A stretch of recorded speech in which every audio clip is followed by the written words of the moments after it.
Le thème des aventuriers de l'étrange, on le disait tout à l'heure. Donc, deux dossiers en un. On va parler des apparitions dans le monde chrétien en règle générale. On va commencer avec un premier dossier qui va nous emmener en Bosnie-Herzégovine, à Medjugorje exactement, où, selon ceux qui y vont, la Vierge apparaîtrait régulièrement tous les mois depuis 1981. Ce qui laisse un petit peu de la folie, pareil d'ailleurs. Il y a un engouement. D'ailleurs, on a essayé d'étouffer le truc pour qu'il y ait un peu moins de monde. Il y a des milliers de pèlerins qui y vont régulièrement. Alors, on va se poser la question avec un des spécialistes qui est allé sur place, un scientifique qui a étudié ce cas de très très près, qui va nous dire ce qu'il en pense durant la première heure. Nous sommes allés le chercher au Québec, à Montréal. D'accord. Il s'appelle Louis Bélanger, il sera avec nous dans quelques minutes. Et ensuite, on parlera durant la deuxième heure des apparitions en règle générale dans le monde chrétien. Mais Medjugorje quand même laisse... Il y a des interrogations. Il y a des interrogations. Bon. Eh bien, l'enquête est menée par Louis Bénédy et les aventuriers de l'étrange sur Sud Radio. On vous souhaite une bonne soirée. Sud Radio. Samedi et dimanche, 22h minuit. Louis Bénédy, les aventuriers de l'étrange. Isilorio Massarini, soutiene Regina Forza.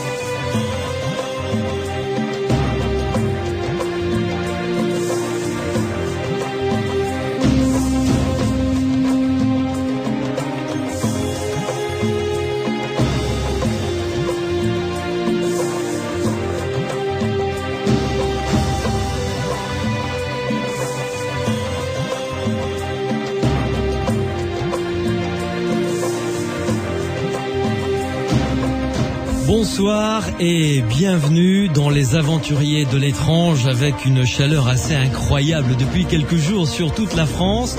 Si vous êtes chez des amis, si vous rentrez en voiture, soyez prudents bien entendu et restez bien calés sur cette fréquence de Sud Radio. Car les aventuriers de l'étrange vont vous emmener sur un sentier tout à fait étonnant, fascinant. Nous allons étudier plusieurs affaires d'apparitions dans le monde chrétien, plusieurs dossiers en un. Nous parlerons tout à l'heure des apparitions en règle générale dans le monde chrétien avec deux invités. Philippe Vallon, qui a écrit un bouquin tout à fait intéressant sur les phénomènes paranormaux dans la collection Que sais-je aux Presses Université de France. Il nous rejoindra tout à l'heure à partir de 23h. Nous aurons également avec nous Pascal Le Catala, qui a écrit un livre tout à fait passionnant également sur les apparitions. Mais nous allons tout de suite commencer par un dossier assez étonnant qui soulève pas mal de questions quand même. Je veux parler des apparitions à Medjugorje. Nous allons recevoir un des spécialistes de ce dossier. Il vit au Québec, il enseigne l'étude des phénomènes paranormaux à l'Université de Québec à Montréal. Il est l'auteur d'un livre intéressant qui s'intitule La face cachée de Medjugorje. Je veux parler de Louis Bélanger. Bonjour. Oui, bonjour pour moi et bonsoir pour vous. Exactement, c'est pour ça que je vous ai dit bonjour. Vous allez bien ? Bien, merci. C'est aussi chaud chez nous que chez vous. Très bien. Je pensais que vous alliez nous apporter peut-être un petit peu de fraîcheur, mais à cette époque de l'année, à Montréal, au Québec, il fait chaud, également très chaud. 35. Ah oui, effectivement. Ah oui, écoutez, vous êtes à la même enseigne que nous alors finalement. Oui. Louis Bélanger, vous êtes venu en Europe, vous y avez passé pas mal d'années. Vous êtes allé également à Medjugorje, c'est pour ça que je vous ai demandé pour la deuxième fois d'être mon invité dans les aventuriers de l'étrange. Alors, nous allons ouvrir évidemment ce dossier avec vous, avec énormément de questions que soulève ce dossier. La Vierge apparaît régulièrement depuis plusieurs années à quelques personnes. Vous nous direz ce que vous en pensez, comment est-ce que cela se passe, l'engouement énorme que cela soulève, et puis les questions que cela suppose, bien entendu. Louis Bélanger, commençons par le dossier donc Medjugorje, et géographiquement à le situer, c'est en Bosnie-Herzégovine, mais où exactement ? C'est au nord de Dubrovnik, au sud-ouest de Sarajevo, petit village qui est à 30 km de Mostar. Mm-hmm. qui a été détruite pendant la guerre. Oui, malheureusement. Oui, malheureusement, oui. La guerre récente. Et alors, Medjugorje, donc, vous nous l'avez dit, est un petit village. Comment est-ce que cette affaire dont on parle maintenant dans le monde entier a commencé et quand? Alors, les événements de Medjugorje ont commencé le 24 juin 1981 et pour les premiers instants des événements, ce sont deux adolescentes, dont une qui venait de fêter son 15e anniversaire, Ivanka, et sa copine Mirjana, se promènent au pied de la colline qui s'appelle le Podbordo. Et Ivanka, elles vont chanter ensemble, peut-être fumer aussi, et c'est ce que la rumeur dit. Et puis, au retour, Ivanka dit à Mirjana, « Regarde la Gospa. » La Gospa, c'est la dame ou la Madone. Et Mirjana dit, « Каква Gospa? Quelle Gospa? Qu'est-ce qu'elle viendrait faire ici? Elle ne viendrait pas apparaître chez nous. » C'est la première minute, disons, des événements que j'ai reconstitués. Ouais. Ivanka était en deuil de sa mère, qui était morte 1 mois et demi auparavant, et Mirjana avait lu un livre sur les apparitions de Lourdes, et l'événement, donc, s'est fixé, cristallisé, moins comme une apparition que comme une vision, parce qu'on a interrogé Mirjana et Ivanka, et Ivanka, Mirjana ne s'est même pas préoccupée de voir sur la colline s'il y avait apparition, et Ivanka a confié que c'était comme une espèce de vision intérieure. Donc ce sont les premières minutes de l'événement le 24 juin 81. Oui. Et ensuite, parce que je suis allé sur le site internet officiel de Medjugorje avec les apparitions régulières, etc. Là, vous nous placez déjà dans un contexte qui pose quand même des questions. Vous l'avez dit, Ivanka a perdu sa mère 1 mois et demi avant la première entre guillemets vision. Mirjana a lu un livre avant sur les visions, les apparitions de la Vierge à Bernadette Soubirous, donc à Lourdes. Il y avait, si j'ose dire, un terrain qui était favorable déjà au départ. Oui, alors là, je vais tout de suite donner mes couleurs. C'est-à-dire que je vois Medjugorje un peu comme une création collective. D'accord. Et dans toute création, il y a comme celle-là, il y a des protagonistes. La première protagoniste importante, c'est la Gospa. Qu'elle soit là ou qu'elle ne soit pas là, on l'a nommée, et évidemment, elle suscite des réactions, des émotions, etc., qu'elles soient présentes ou non. Ça reste un phénomène extraordinairement fascinant, avec des enjeux, d'abord spirituels chez les deux visionnaires qui sont en recherche spirituelle elles-mêmes, chez les deux adolescentes, auxquelles viendront se greffer 4 autres jeunes le lendemain. Alors, vous voyez, il y a cette dimension spirituelle de recherche. La plupart des adolescents ont entre 15 et 16 ans. Il y en a un seul qui, à ce moment-là, a 10 ans, qui s'appelle Yakov.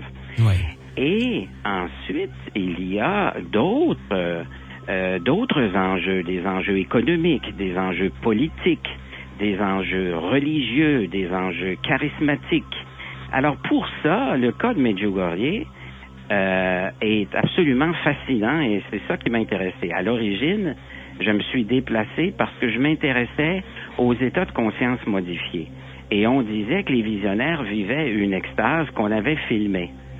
Et c'est ça qui m'a conduit à Medjugorje en quelque sorte, parce que l'extase m'intéressait au plus haut point, et on prétendait aussi à ce moment-là que des phénomènes paranormaux s'étaient produits autour des visionnaires et sur la colline des apparitions. Oui.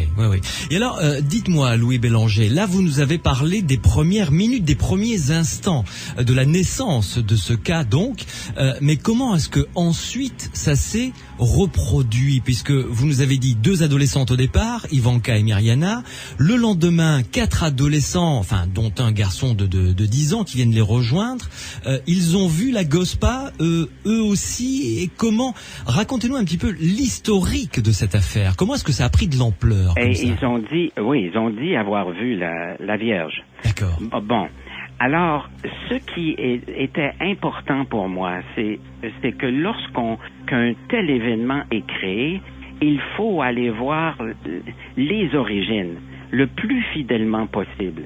Y a-t-il des entrevues? Y a-t-il des documents historiques? Et pour la première fois à Medjugorje, dans le cas d'apparition mariale moderne, on avait sur support magnétique les entrevues avec les visionnaires menées par le curé et le vicaire de la paroisse à partir du 27 juin au matin, donc 3 jours après le début des événements, au 4e jour. Les entrevues étaient menées le matin, l'après-midi et le soir. Alors ça devenait extrêmement important de mettre la main sur ces cassettes-là, si elles existaient, de les transcrire, etc. Et c'est ce qu'on a fait, ce que le père Ivo Sivric, qui est le co-auteur avec moi de La face cachée de Medjugorje, qui est un franciscain lui-même. Le père Sivric est décédé en 2002.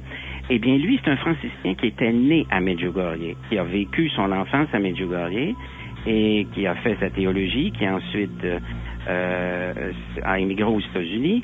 Et le père Sivric lui-même a pu avoir les cassettes. Moi, lorsque j'ai rencontré l'évêque de Mostar, l'évêque d'alors qui s'appelait Monseigneur Janic, j'ai eu aussi des cassettes et on a rassemblé ces cassettes-là et on a commencé à faire la transcription. On a travaillé 2 ans sur les enregistrements menés par les autorités franciscaines du village auprès des visionnaires. Et c'est là qu'on saisit toute la dynamique des visionnaires. Comment ils reçoivent ces visionnaires, ces événements-là, comment ils reçoivent les premiers pèlerins qui accourent par milliers, même avant le 7e jour. Ça s'est répandu comme une traînée de poudre et à ce moment-là, ça devient très intéressant de suivre ce qui s'est produit. D'ailleurs, sur les premiers instants, par exemple, la foule accourait dans la colline et sur la colline, et puis donc les événements se produisaient à ciel ouvert et les visionnaires ne paraissaient pas être en extase, mais paraissaient communiquer avec la Gospa, la Madone, et les gens pouvaient poser des questions en direct à la Madone par le biais des visionnaires. C'est formidable, ces premiers événements-là, qu'heureusement, on a pu documenter visuellement et acoustiquement. Louis Bélanger, une première pause. On va se retrouver dans quelques minutes pour rentrer encore plus dans la mécanique que vous avez étudiée de très très près, qui a fait que Medjugorje est devenu un lieu mondialement connu, alors que vous nous l'avez dit tout à fait au départ, c'était tout simplement un petit village de Bosnie-Herzégovine où au départ, 2 jeunes adolescentes sont allées fumer une cigarette sur une colline et sont revenues avec cet étonnant voyage qui continue à se perpétuer jusqu'à nos jours. À tout de suite. Les aventuriers de l'étrange sur Sud Radio. Juanes, adios Lepido sur Sud Radio dans les aventuriers de l'étrange. Je vous emmène à la découverte d'un dossier tout à fait fascinant, les apparitions qui se déroulent encore jusqu'à nos jours à Medjugorje, un petit village de Bosnie-Herzégovine, avec un spécialiste, un scientifique qui est allé sur place, qui a étudié depuis le départ comment le mécanisme s'est mis en place. Je veux parler de Louis Bélanger qui est avec nous en direct depuis Montréal au Québec, où il enseigne à l'université de Québec, à l'université de Montréal au Québec. Voilà, que je ne mélange pas les choses. Louis Bélanger, revenons donc à cette affaire de Medjugorje. Dès les premiers jours, vous nous le dites, il y a eu un engouement populaire. Et il y a eu une espèce comme ça ça s'est répandu comme une traînée de poudre dans toute la Bosnie-Herzégovine. Et très vite, les gens sont venus. Ah oui, très vite. Et à ce moment-là, même les visionnaires en parlent lors des entrevues qui ont été enregistrées et que nous avons publiées dans La face cachée de Medjugorje. Et ils se sentent un peu coincés parce que des centaines de personnes leur demandent de guérir qui leur enfant, qui leur père, leur mère, leur adresse toutes sortes de demandes et les visionnaires, évidemment, sont débordés. Et le 7e jour, Myriana, le matin, dit au curé qui l'interviewe, J'ai l'impression qu'il ne reste plus que 3 jours. Le soir, parce que à ce moment-là, les événements se produisaient le soir. Oui. Le soir, les jeunes sont réunis et disent que la GOSPA confirme qu'il ne reste plus que 3 jours. C'est donc le 30 juin 1981. Ça étonne beaucoup de gens puisque, comme vous l'avez dit tout à l'heure, on est en 2006 et ça continue. Et comment se fait-il que ça devait cesser à ce moment-là? Et le 10e jour, c'est-à-dire le 3 juillet, les visionnaires se trouvaient au presbytère. Il y a eu 5 témoins, dont 2 prêtres qui ont été interviewés pour le livre, et puis qui confirment que les visionnaires leur disent « c'est terminé le 10e jour ». Et maintenant, il y a une anomalie qui demande une explication. Comment se fait-il que ça continue? Le problème autour de cela, c'est que il y a eu beaucoup d'informations qui ont été tues, conservées par des propagandistes de Medjugorje qui ne voulaient pas les faire connaître, comme par exemple toutes ces entrevues avec le curé et le vicaire de la paroisse. Oui. La fin des événements au 10e jour, tout cela, on a tenté de le taire. Et alors, les pèlerins sincères qui se rendent à Medjugorje l'ignorent pour la plupart s'ils n'ont pas lu les livres critiques sur Medjugorje. Vous voulez dire que dès le départ, il y a des gens qui, entre guillemets, ont senti que ça pouvait prendre une ampleur extraordinaire et ont tout fait pour cacher donc des informations pour ne pas arrêter le phénomène, quoi. Ben voilà, parce que ça rapportait des bons fruits. Écoutez, vous avez un petit village, il n'y a pas de messe qui se donne le soir, et puis il y a que la messe du dimanche, et tout à coup, il y a une messe à tous les soirs, parce qu'il y a eu une négociation entre les visionnaires et le curé de la paroisse. Une négociation pour demander à la GOSPA d'apparaître dans l'église et non pas sur la colline. D'accord. Pourquoi cela? Eh bien, il faut situer à l'époque Tito, qui avait dirigé d'une main habile et très ferme la Yougoslavie, est mort en 1980. Un an après, donc, les événements de Medjugorje commencent. Oui. Mais c'est un pays communiste.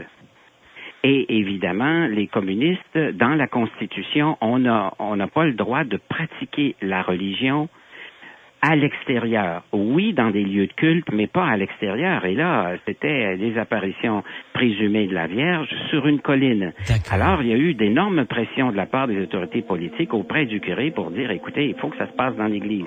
Alors là, c'est intéressant de suivre ça dans les entrevues. Le curé qui essaie de négocier avec les visionnaires pour inviter la GOSPA à venir dans l'église. C'est proprement incroyable ce que vous nous dites là. Et les visionnaires ne veulent pas. Et ils disent, non, elle va apparaître ici, mais ensuite, ils prétendent avoir demandé son avis à la GOSPA. Et la GOSPA dit, non, je serai ici, et puis ensuite, vous allez à l'église, mais il y a quand même un bon kilomètre à marcher là, du hameau de Bijakovići, le pied du pot de Bordeaux, et puis à l'église. Alors, ce qui se produisait, donc, c'est qu'il y avait les événements sur la colline, et puis ensuite, les gens se dirigeaient à l'église, et là, il y avait une messe, et il y avait des communions, et tout ça. C'était les bons fruits. Et on voulait que ça continue. Apparemment, les franciscains de la paroisse ont souhaité cela. Alors, évidemment, Louis Bélanger, vous vous êtes rendu sur place, hein. Vous êtes resté combien de temps, en tout et pour tout, sur place? Je suis resté 10 jours, mais je suis allé en janvier 85, donc il y a plus de 20 ans. Et à ce moment-là, c'est pas comme si aujourd'hui, je n'y suis pas retourné parce que, étant donné que j'avais une approche critique de Medjugorje,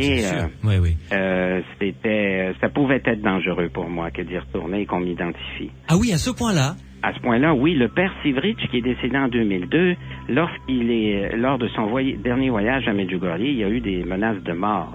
C'était un Sivric d'une partie du village, d'un hameau du village. Et oui, parce que on craignait qu'il ne détruise Medjugorje par son approche critique. D'accord. Oui. Mais Louis Bélanger, parlons un petit peu quand même des jeunes gens à qui cela est arrivé. Oui. Ils sont, donc vous nous avez dit 4 plus 2, ça fait 6. Ils sont 6. 4 filles et 2 garçons. Voilà.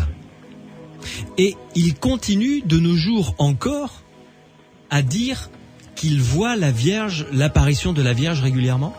Oui, vous avez parlé des apparitions mensuelles, mais oui, c'est plus que ça. C'est beaucoup plus que ça. Au début, c'était des apparitions quotidiennes. Et ça a duré pendant des années, les apparitions quotidiennes, sauf pour Myriana qui dit avoir cessé de voir la Vierge en décembre 85 et Ivanka en mai 86, je crois. D'accord, ouais. Et les autres ont continué à avoir des entretiens quotidiens avec la Gospa, ce qui nous mène aujourd'hui à plus de 35 000 apparitions présumées. C'est proprement hallucinant. Oui, alors 35 000, c'est le règne de la quantité, n'est-ce pas? Oui. Et là, il y a un problème, évidemment, pour les théologiens, parce qu'un miracle, par définition, est censé être quelque chose d'insolite, d'inaccoutumé, une anomalie, en quelque sorte, qui est voulue par une transcendance, que ce soit Marie ou que ce soit le Christ ou un saint. Et à ce moment-là, ça doit être rare, par définition. Bien sûr. À 35 000, et ce n'est plus rare. Alors, est-ce qu'on peut encore parler de miracle? Parce que, normalement, selon les critères définis par le prédécesseur de Benoît XVI, qui était Benoît XIV, un humaniste, un grand humaniste, qui a écrit un traité de la béatification des serviteurs de Dieu et de la canonisation des bienheureux. Vous voyez, un titre comme on savait les faire court. Eh bien, on va l'appeler de la canonisation. Il s'appelait Prospero Lambertini avant de devenir Benoît XIV. Et Prospero Lambertini était cardinal de Bologne et il a été pendant une vingtaine d'années ce qu'on appelait le promoteur de la foi, que le peuple dénommait avocat du diable. Pourquoi? Parce qu'il essayait de trouver toutes sortes d'objections à la reconnaissance d'un candidat à la béatification ou la canonisation.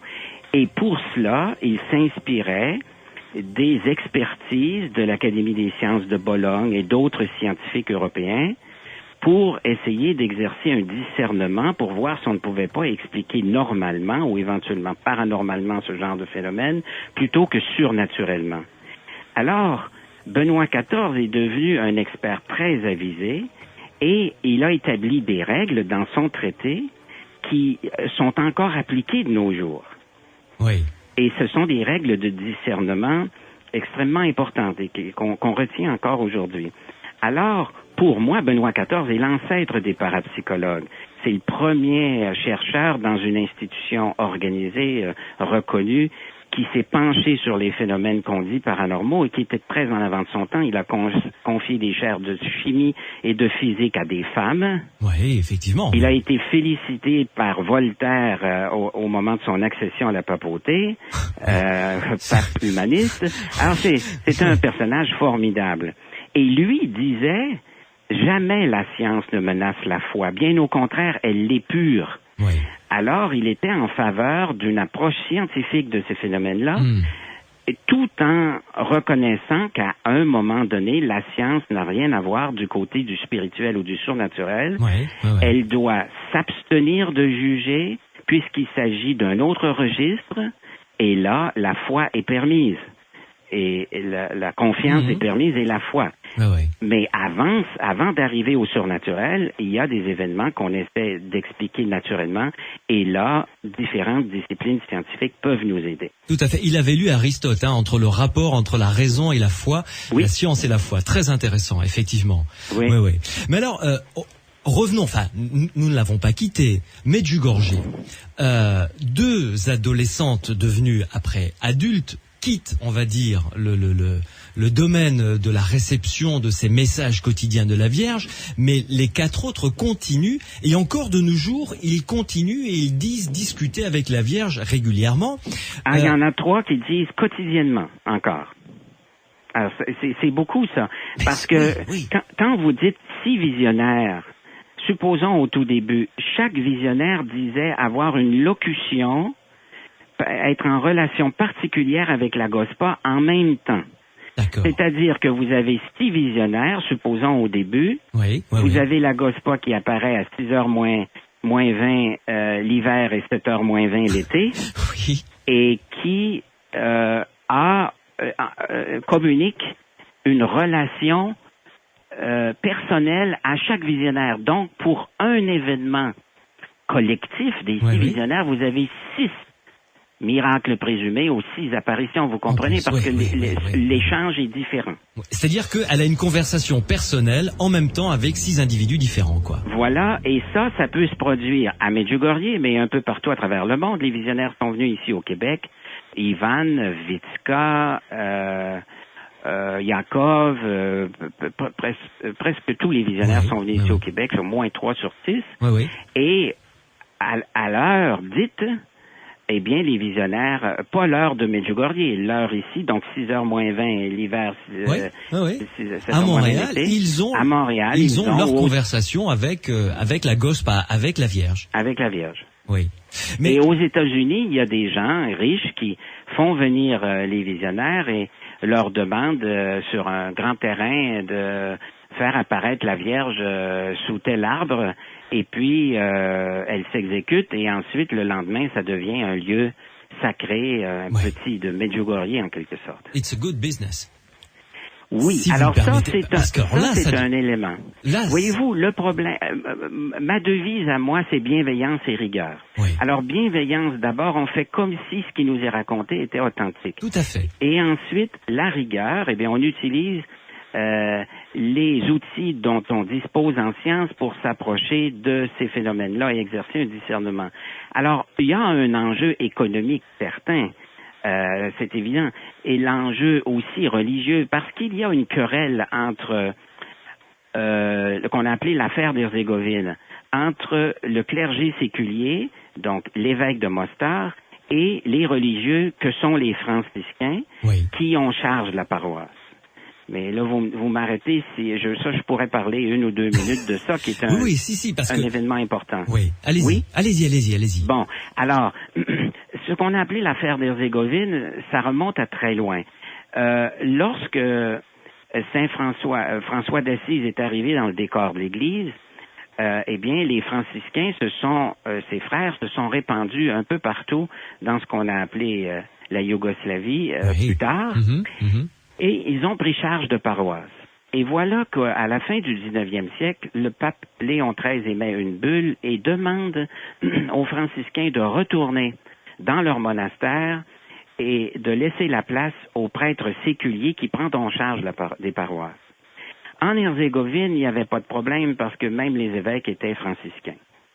Alors, il n'y avait personne qui devait s'exécuter. Mais pendant la Deuxième Guerre mondiale, Monseigneur Tchoulet a été l'évêque de Mostar, un séculier, et là, il a essayé d'appliquer la bulle de Léon XIII avec beaucoup de difficultés, de sorte que lorsqu'en 1980, il a quitté, et c'est Monseigneur Janitch qui a pris charge du diocèse, il y avait 22 franciscains suspens ad divinis, c'est-à-dire 2 franciscains récalcitrants, qui ne voulaient, 22 franciscains qui ne voulaient pas quitter leur paroisse. Et Monseigneur Janitch a réglé 20 de ces cas-là. Il en est resté 2. Et ces 2-là ont demandé aux visionnaires le lendemain du premier jour, le 25 juin 81, dans l'affaire d'Herzégovine, qui a raison? Et les visionnaires disent, la GOSPA nous dit que l'évêque a tort et les franciscains ont raison.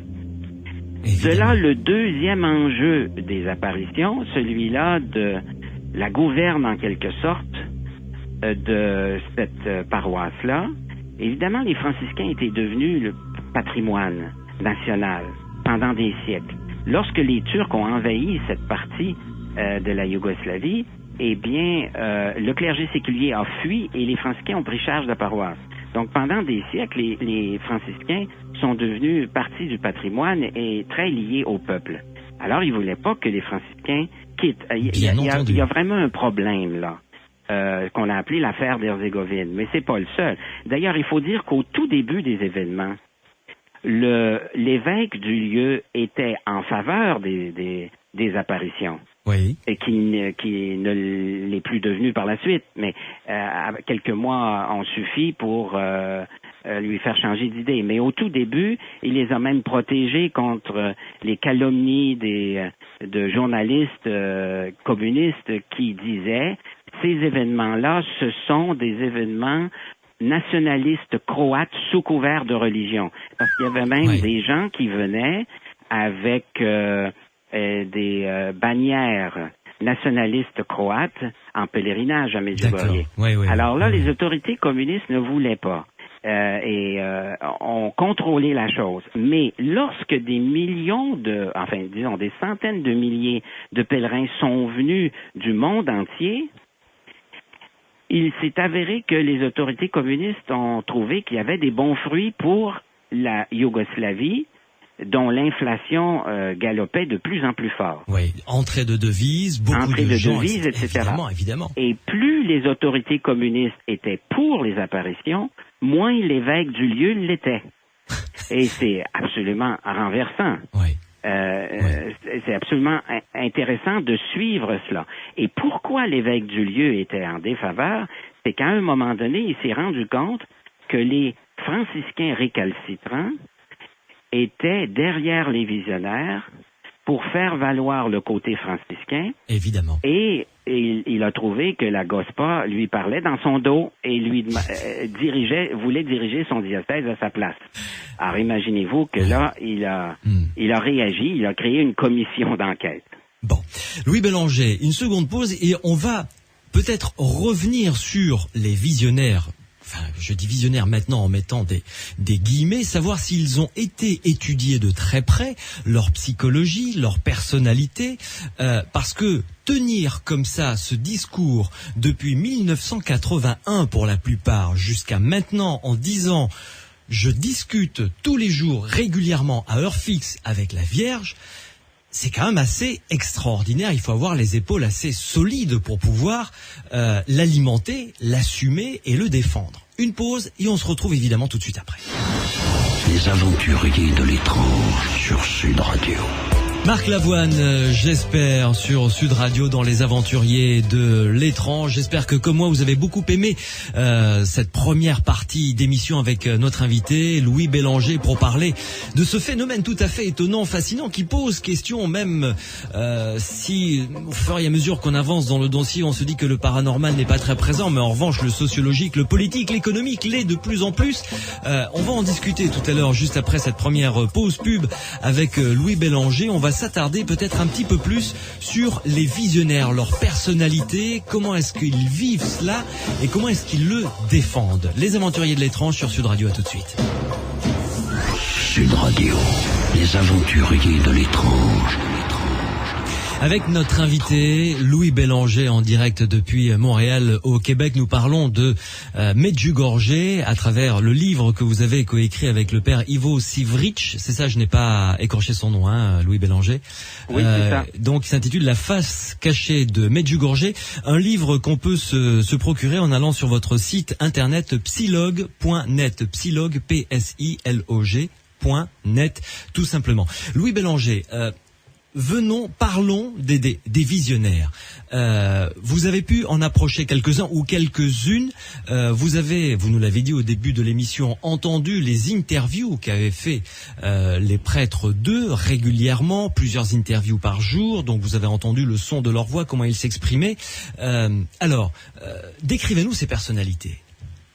Alors écoutez, elles sont, par exemple, Ivan Dragicevic est plus réservé, Vitska c'est la plus expressive, donc chacun a sa personnalité. Oui. On doit dire au départ que je m'entends avec, disons, les scientifiques qui sont allés sur les lieux, du moins certains, pour dire que il n'y a pas de pathologie là chez les visionnaires. D'accord. Alors disons que c'était des adolescents normaux. Oui. Et ça a été vérifié. Maintenant, on se demande toujours, parce que c'était votre question tout à l'heure, comment se fait-il que ça puisse durer 25 ans? et que les visionnaires persistent. Oui. Si jamais c'était de la simulation, ce serait difficile à accepter, la simulation pendant tout ce temps-là. Au bout d'un moment, oui. Oui. Alors, mon opinion là-dessus est la suivante.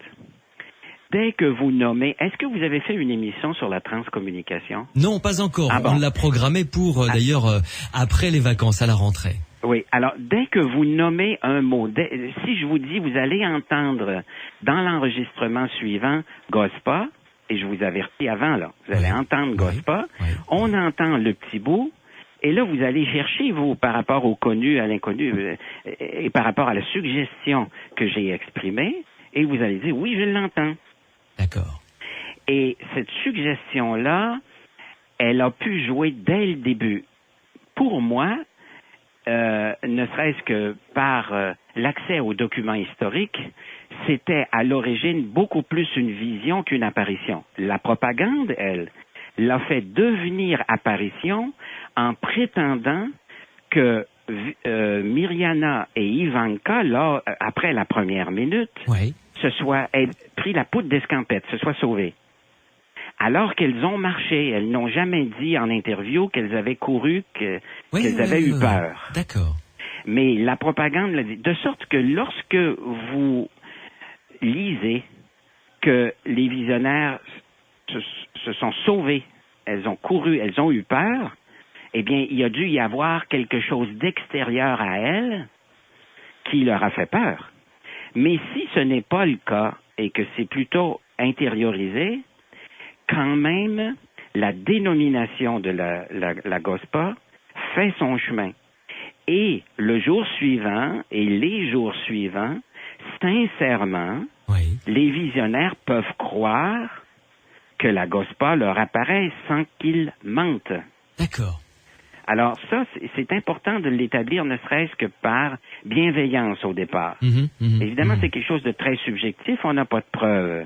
Mais moi, au départ, je donnais, disons, la chance aux coureurs qui ne couraient pas, mais je leur donnais la chance en disant, ben voici, elles n'ont pas nécessairement menti. Et à ce moment-là, lorsque j'ai rencontré l'évêque de Mostar, lui prétendait qu'elles avaient menti dès le premier jour et c'était pas, disons, c'était pas mon opinion. Alors, il est possible que les visionnaires, encadrés par les franciscains, parce que je l'ai vu lorsque je suis allé sur les lieux, une fois par semaine, les franciscains recevaient les visionnaires, venaient manger au presbytère le midi, allaient dans la chapelle des apparitions le matin, visionnaient des documents qui avaient été filmés par les visionnaires ou la télévision. L'après-midi, retournaient dans la chapelle des apparitions, venaient ensuite, eh bien, c'était le moment de l'apparition, et ensuite, il y avait le souper au presbytère.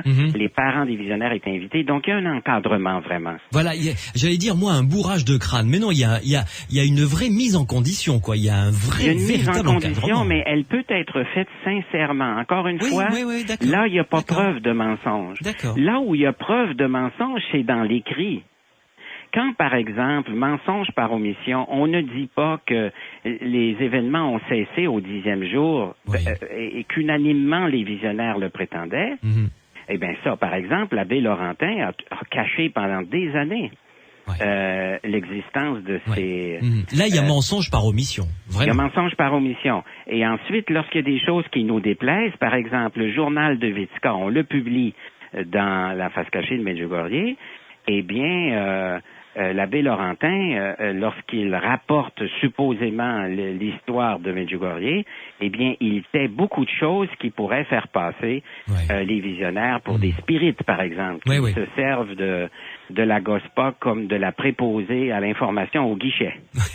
Bon, alors, vous voyez que là, il y a mensonge. Moi, personnellement, je suis très critique, non pas à l'égard des pèlerins sincères, mais à l'égard des informateurs qui consciemment mentent, déforment les faits pour une cause. Ouais. Mais dites-moi, Louis Bélanger, vous êtes peut-être allé retourner de temps en temps sur le site officiel de Medjugorje, qui est très facile à trouver. On tape Medjugorje sur n'importe quel moteur de recherche et on tombe tout de suite dessus. Absolument. Mais il y a la publication des messages mensuels de la Vierge au monde. Chaque mois, il y a, et depuis 84 ou 85, je ne me rappelle plus, il y a la publication, il y a les archives, on peut consulter les messages de la Vierge écrits.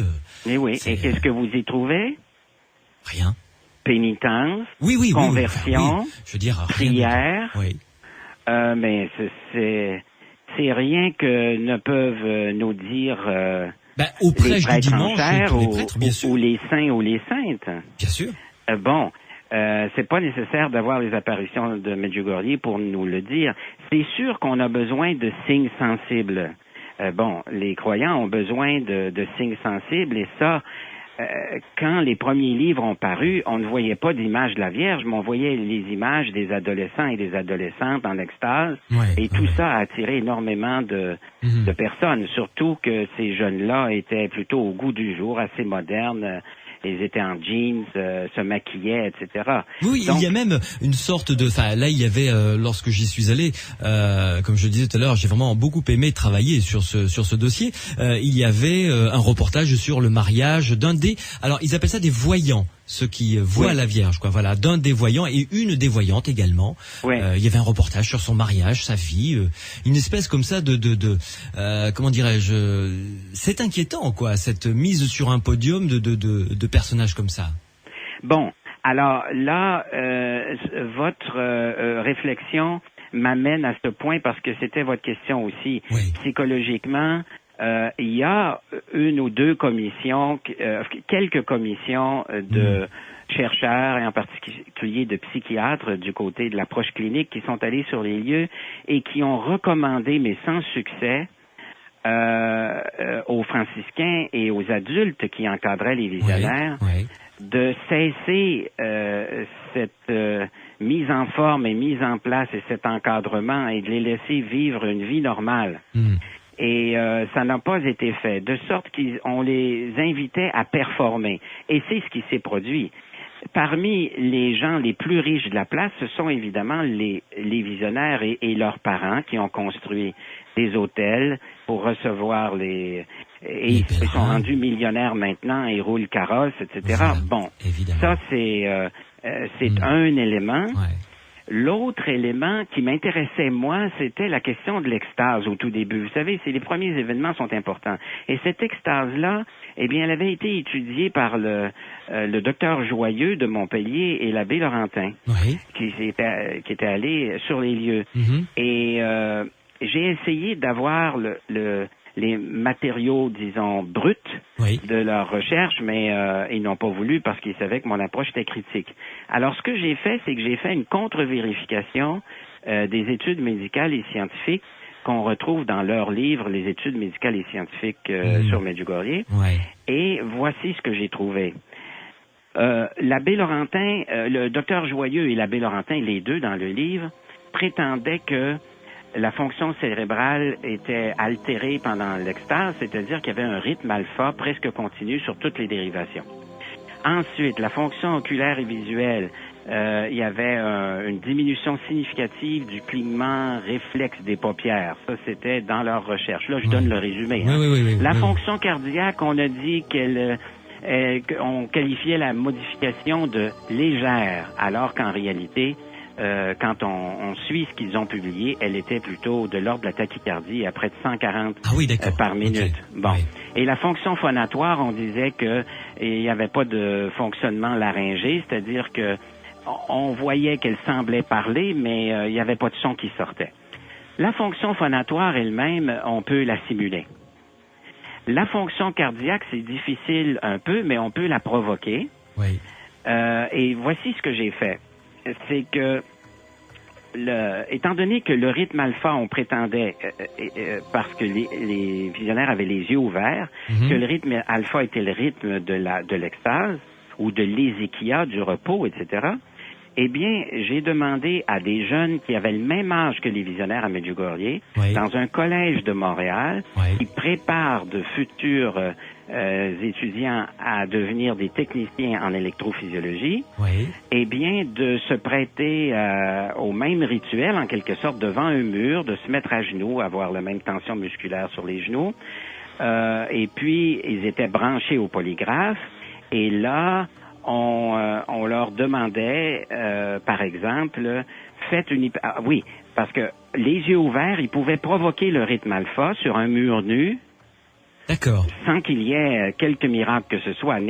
Beaucoup de gens peuvent le faire très facilement, les yeux ouverts, pour autant qu'il n'y ait pas de stimuli visuels devant eux. Donc, sur un mur nu. C'était le cas dans la chapelle des apparitions, il y avait qu'un crucifix. 1. D'accord. 2,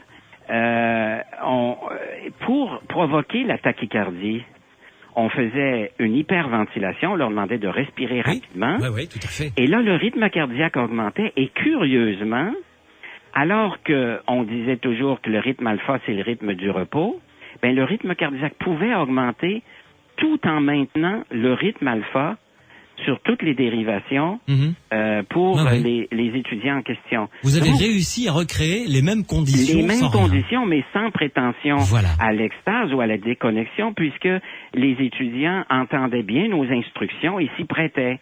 Et on avait une caméra sur le polygraphe et une caméra sur le visage des visionnaires. En simultané, d'accord. Alors, dans cette contre-vérification, on voit très bien que le travail qui a été fait sur ce plan-là n'était pas très sérieux et surtout l'interprétation. D'accord. L'interprétation qui a été donnée de ces enregistrements-là. Mais alors, dites-moi, Louis Bélanger, là, il nous reste encore une poignée de minutes pour conclure sur ce dossier. On a bien compris que on est en droit de se poser énormément de questions sur les prétendus phénomènes qui se déroulent encore de nos jours, dit-on, à Medjugorje. Récemment, puisque sur le site internet encore, c'est la référence que j'ai eue pour travailler sur ce dossier, il présente une lettre manuscrite du pape Jean-Paul II, qu'il a écrit donc avant son décès, remerciant le père franciscain qui est en place là-bas pour tout le travail qu'il fait concernant ces apparitions de la Vierge. Donc là, c'est clairement, je dirais, l'Église qui déroule le tapis rouge pour Medjugorje. Non. Le pape, c'est pas l'Église. D'accord. Alors, là, faut mettre les pendules à l'heure. N'importe quel pape peut dire n'importe quoi et il peut avoir une opinion personnelle. D'accord. Évidemment, c'est peut-être indélicat de la communiquer parce que des gens pensent que c'est l'Église, mais ça ne l'est pas. Il y a des règles qui tiennent quand même. Et il y a eu finalement 3 commissions. Une première de 4 membres, une deuxième élargie à 15 membres, et la troisième chapeautée par la conférence épiscopale yougoslave. D'accord. Les 3 commissions ont dit on ne reconnaît pas le caractère surnaturel des événements sous analyse. Alors, non constat des supernaturalitate, ça veut dire on ne reconnaît pas le caractère surnaturel. Et ça veut dire qu'il doit y avoir des objections pour pas le faire. C'est le premier élément du verdict qui est pas définitif parce que c'est toujours à l'étude. Le deuxième élément, lui, il est plus ambigu. C'est-à-dire qu'on dit aux gens, et ça vient du cardinal Ratzinger du temps où il était préfet pour la congrégation, pour la doctrine de la foi. Congrégation pour la doctrine de la foi. Le cardinal Ratzinger avait en quelque sorte, je mets entre guillemets, dessaisi du dossier l'évêque local qui allait apporter à Rome un jugement négatif pour le remettre à la conférence épiscopale yougoslave. Et disant que on faisait cela parce que les événements avaient débordé, disons, la localité de Medjugorje, que c'était devenu international. Et pour cela, dans Entretien sur la foi en 1985, dans une interview avec le journaliste italien Messori, il disait, vous savez, c'est pas tellement les éléments historiques et scientifiques qui sont importants dans l'évaluation des apparitions, mais plutôt le culte, la ferveur des fidèles. Que ça provoque. Ce qu'on appellerait aussi autrement les bons fruits. Donc, déjà, le cardinal Ratzinger, à ce moment-là, voulait sauver du temps C'est mon interprétation, là, bien humble, là. Mais voulait sauver du temps et remettre ça à la conférence épiscopale yougoslave, qui a été fait. En 91, elle émet un jugement, 90 et 91, et disant, on ne reconnaît pas le caractère surnaturel, mais on va recevoir les gens, on va accueillir les gens qui viennent sur les lieux et leur permettre donc d'avoir une dévotion à la Vierge, mais pas à la Vierge de Medjugorje. C'est-à-dire que les événements de Medjugorje ne doivent pas être un phénomène de foi pour les fidèles. Alors, il y a eu la guerre, et là, une nouvelle conférence épiscopale yougoslave, mais vraiment amoindrie, pas yougoslave, mais de Bosnie-Herzégovine. Et là, pour le moment, c'est le flou, c'est-à-dire que c'est toujours ce jugement-là qui tient, qui est provisoire, mais qui permet à des millions de personnes de venir sur les lieux et d'exercer des pressions. Qui est quand même ambigu, comme jugement. C'est-à-dire, on y va pour célébrer la Vierge universelle, la Vierge Marie, mais on n'y va pas pour célébrer la Vierge de Medjugorje, mais on va à Medjugorje quand même. Mais voilà. Alors, moi, c'est une position. Moi, je serais très surpris qu'on reconnaisse le caractère surnaturel, ne serait-ce que par les nombreuses objections qui ont été fournies. Écoutez, dans les 3 commissions, il y a eu 35 membres. Et la majorité de ces membres-là disent on ne reconnaît pas le caractère surnaturel, c'est-à-dire qu'on peut expliquer ça normalement pour le moment. Mais accueillons les gens. Alors moi, je pense qu'on joue avec le feu, et à ce moment-là, les propagandistes ont le jeu tout à fait libre. Une autre chose qui est très importante, c'est que les franciscains de Medjugorje sont devenus l'État dans l'État. Ils ont créé une banque à Mostar, Medjugorje, à Dubrovnik, et ils ont un pouvoir économique exceptionnel. Et à ce moment-là, eux-mêmes, il y en a parmi eux qui sont récalcitrants et qui sont rebelles, et on craint un schisme, et que Medjugorje devienne une quasi-secte en quelque sorte. C'est ce que l'on craint. Alors, la situation n'est pas facile, et justement, vous êtes d'actualité avec votre émission, puisque le 15 juin, qui vient de passer, il y a un mois, eh bien, l'évêque actuel du lieu, Monseigneur Peric, est allé faire les confirmations à Medjugorje, et dans l'église de Medjugorje, il a demandé à tous les gens de Medjugorje, aux franciscains et aux fidèles, de cesser le rituel des apparitions, de cesser d'adhérer à ce que ce soit la Vierge qui apparaisse à Medjugorje. Alors, vous imaginez, c'est quelque chose qu'on ne trouverait peut-être pas chez nous, mais là, la situation est aiguë, je crois. Oui, c'est pour le moins. Pour le moins. Pour le moins. Je suis d'accord avec vous, effectivement. Bien. Merci beaucoup, Louis Bélanger, de nous avoir encore accordé 1 heure de votre temps en direct depuis Montréal, la belle province, comme l'on dit ici, chez nous. Merci encore de nous avoir apportez vos lumières sur ce cas de Medjugorje qui est quand même assez complexe, et vous nous avez permis de découvrir plusieurs rouages qui permettent une compréhension plus profonde de ce phénomène. En tout cas, cela continue toujours à vivre, ça vivra peut-être, je ne sais pas, encore longtemps, car c'est lancé depuis trop d'années pour que cela s'arrête en si peu de temps, nous sommes d'accord? Oui, absolument. Là, maintenant, c'est parti pour durer au moins un certain temps. Oui, plusieurs années, je crois, encore, parce que, de toute façon, il y a 3 visionnaires qui disent ne pas avoir eu les 9 secrets. Enfin, en réalité, ils se partagent près de 45 secrets, les 6 visionnaires. Et il y en a 3 qui disent avoir eu 9 secrets, mais pas le 10e. Et la GOSPA leur avait annoncé, disait-il, que les apparitions se termineraient lorsqu'ils auraient les 10 secrets.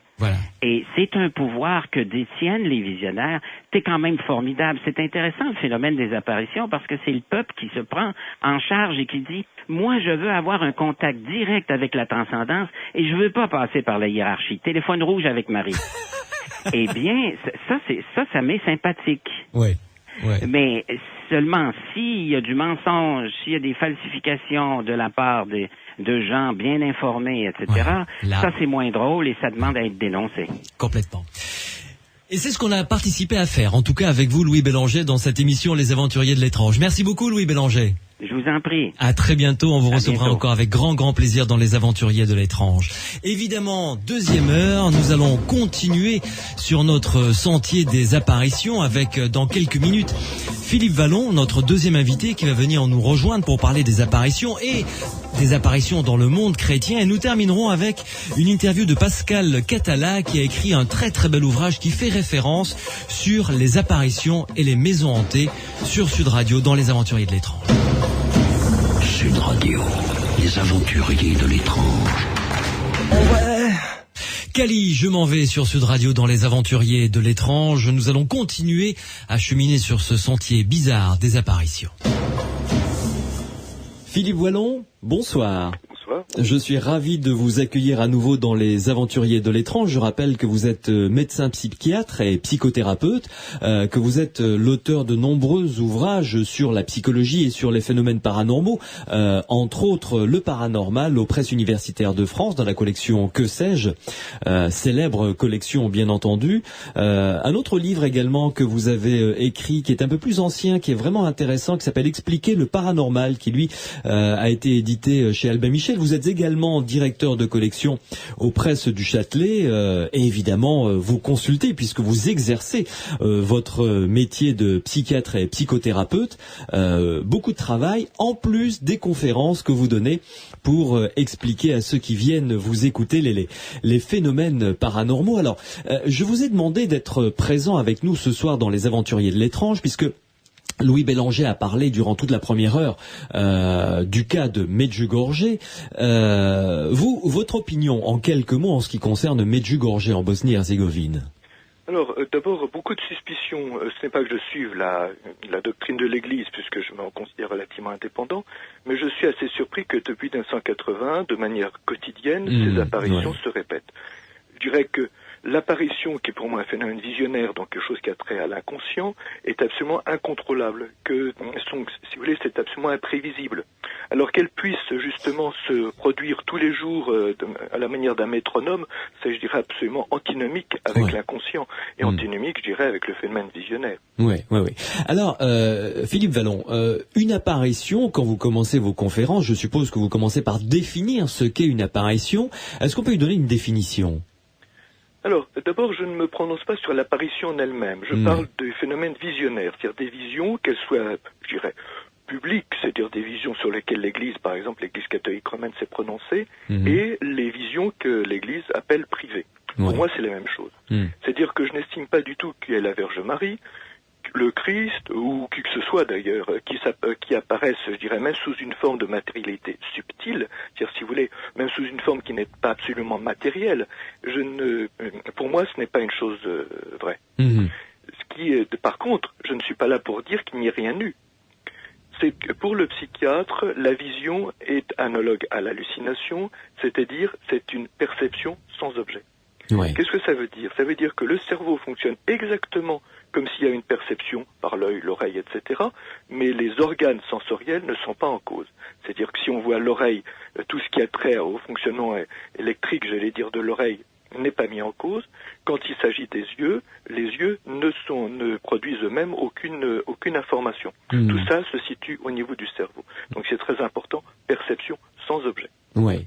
Et dans ce cas-là, la personne donc est seule à voir, entre guillemets, cette apparition. Non.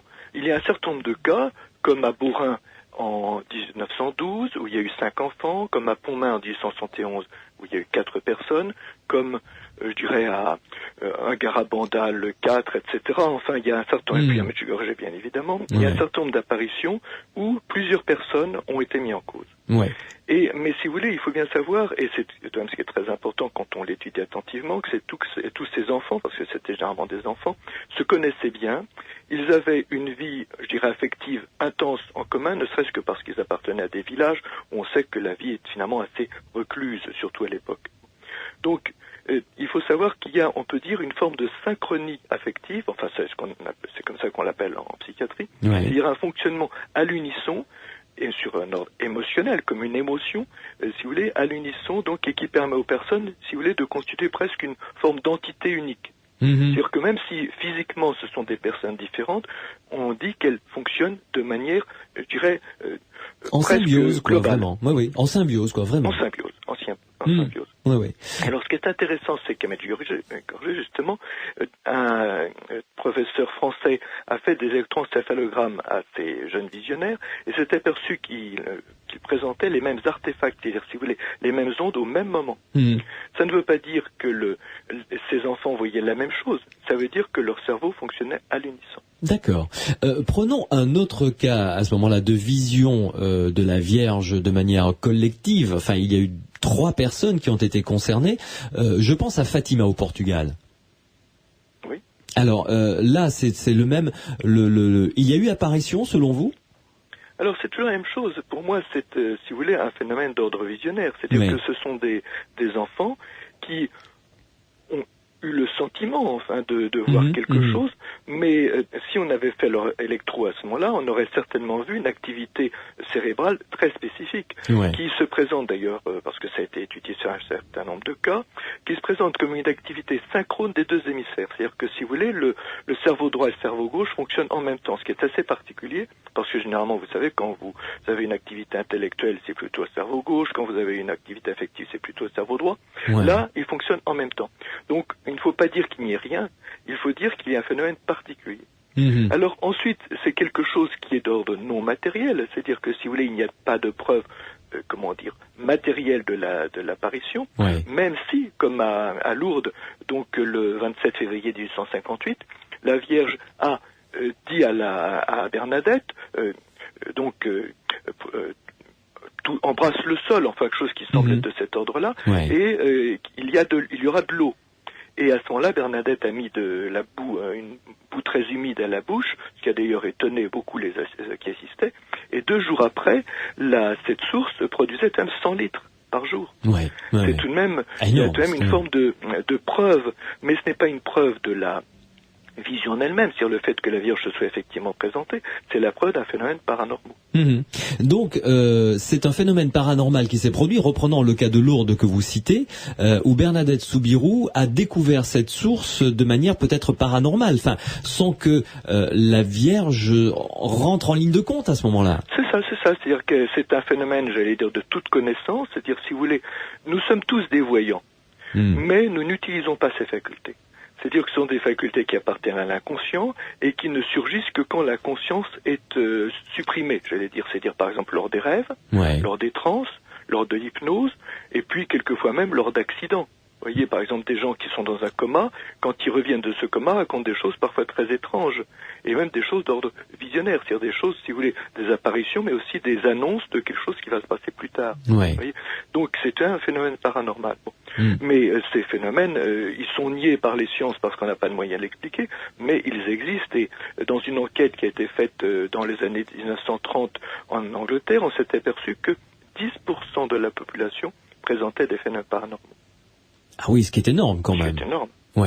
Vous, dans le cadre de votre profession, je rappelle que vous êtes médecin, psychiatre et psychothérapeute, vous arrive-t-il de recevoir des gens qui vous disent avoir vécu ce phénomène d'apparition ? Oui. Alors, il faut bien dire que quelqu'un qui vit ce phénomène d'apparition ne va pas le proclamer sur les toits, en général. Évidemment, il y a un certain nombre de personnes qui en tirent une espèce d'attitude prophétique, c'est-à-dire qu'ils deviennent un peu comme des prophètes qui vont le raconter un petit peu partout, mais souvent, je dirais qu'ils vont pas très très loin parce qu'on les menace tout de même de les hospitaliser. Mais il y a un certain nombre de personnes qui m'ont dit, je dirais sous le sceau du secret médical, qu'ils avaient vu la Vierge, qu'ils avaient vu la croix du Christ se dessiner de manière lumineuse dans le ciel, ou même qu'ils avaient vu le miracle de Fatima, c'est-à-dire le soleil perdre son éclat, devenir un disque gris, et la couleur du ciel prendre une allure un peu cyclamène, vous voyez, dans les roses, et pouvoir fixer le soleil dans tout son éclat, je dirais en pleine journée, sans en ressentir la moindre brûlure et sans perdre la vue par la suite. Vous savez, quand on fixe le soleil, en principe, on devient aveugle. C'est très dangereux, Voilà. Donc, tout ça pour vous dire que ce sont des choses qui sont beaucoup plus courantes qu'on veut bien le croire, et surtout chez les croyants ou les gens qui sont ouverts sur le spirituel.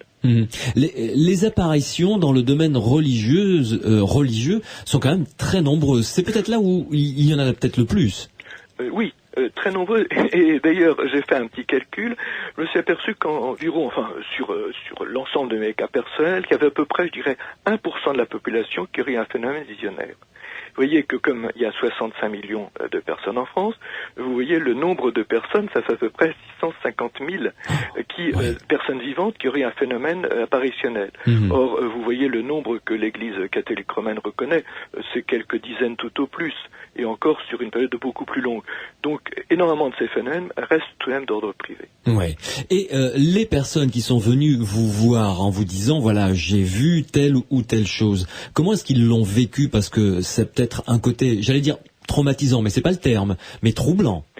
Alors, d'abord, un certain nombre de gens viennent me parler d'apparitions, j'allais dire, de l'ordre de l'extase, c'est-à-dire la Vierge, Dieu le Père éventuellement, mais sous la forme d'une lumière, ou des choses de cet ordre-là. Bon. Donc ceux-là en sont très heureux, même s'ils sont souvent ébranlés. Mais souvent, comme deux personnes en particulier, à qui je demandais si ça les étonnait, m'ont dit non, c'est normal étant donné notre foi.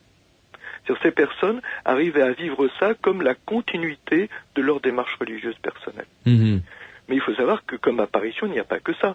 J'ai des gens qui ont vécu avec le diable pendant des années. Et même des personnes dont des membres de la famille se sont suicidés à cause de ça. Vous voyez ? Donc il faut dire qu'il y a quelquefois des apparitions qui sont extrêmement traumatisantes. Et qu'est-ce que je fais dans ces cas-là, pour vous citer un cas en particulier, c'est que je travaille souvent avec l'Église catholique romaine qui a des exorcistes patentés, puisqu'il y en a quasiment un par diocèse, et donc on travaille conjointement, eux sur le plan religieux et moi sur le plan psychologique. Il y a des personnes comme ça qui vivaient des phénomènes d'apparition diabolique extrêmement traumatisantes et qui au bout de quelques mois ont vu le phénomène cesser. Ouais.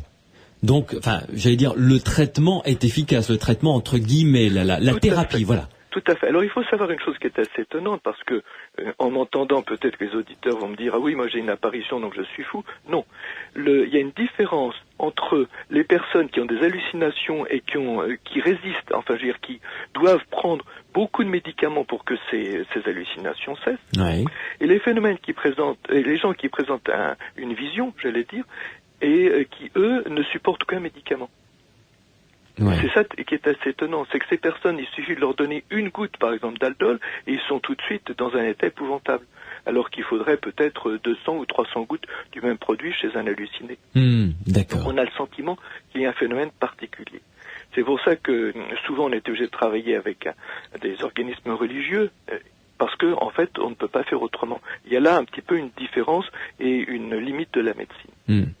Philippe Vallon, une première pause, vous restez avec nous, on va se retrouver pour reparler encore de ces deux phénomènes d'apparition dont vous avez parlé, c'est-à-dire Fatima et Lourdes, parce que il y a encore plein de questions qui me viennent à l'esprit pour essayer de comprendre comment ça s'est passé, ce qui en a découlé, pour le cas de Lourdes, sans faire de jeu de mots, et peut-être aussi également la récupération que certains ou certaines en ont fait en ce qui concerne Fatima. À tout de suite.